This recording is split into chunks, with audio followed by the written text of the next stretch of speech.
Hey everyone, I'm coming to you from one of the most somber places in the United States, Arlington National Cemetery. Specifically, I am standing in front of Arlington House, as you can see behind me.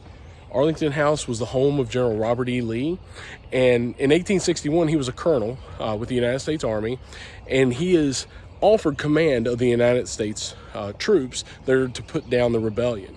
Lee knows at this time that Virginia is meeting and talking about seceding from the Union after the firing on Fort Sumter. And so he has a major decision to make. He's not offered the command and then just automatically says no. He has to contemplate this. He has to talk about it to himself, maybe with some family, but he has to really think about it. So he comes back here to Arlington House. He kind of isolates himself in a room, and you can see that room today. And it said that he was pacing back and forth. I'm sure maybe even mumbling to himself.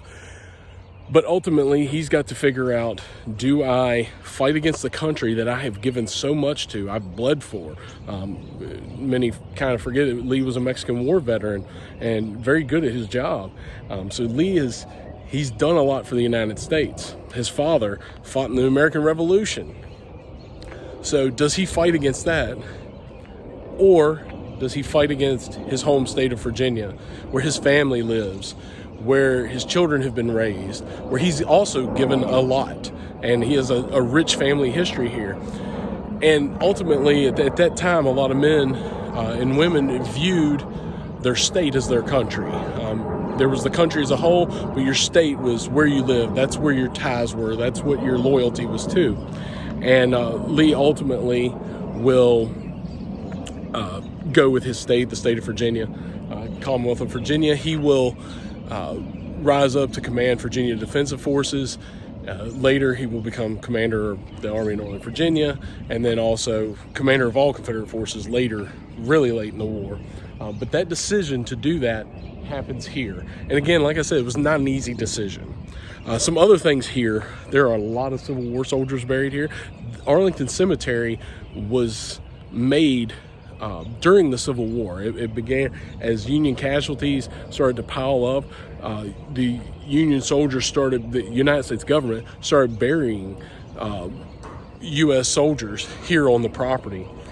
Some of that may have been as a reminder to Robert E. Lee of the carnage that was happening, and it was partly his fault as they saw it. But there are a lot of people buried here, a lot of Civil War-wise, there's a lot of Civil War soldiers. As you walk up the steps, there's a monument to Admiral David Porter, and I believe Phil Sheridan, amongst some other generals, are buried here. You also, believe it or not, there is a Confederate cemetery within Arlington Cemetery. Kind of sits pretty far back, it's not very well known, and there's also some Civil War trail signs within the cemetery. So if you get a chance to come out here, definitely do. A lot of Civil War history here, and you can see for miles most of DC. Also a lot of just history, somber area, a lot of the sacrifice. You really get a feel for the sacrifice that has been made to keep us a free and wonderful country. All these men and women that have given their lives. Come out to Arlington and pay your respects. Thank you for watching.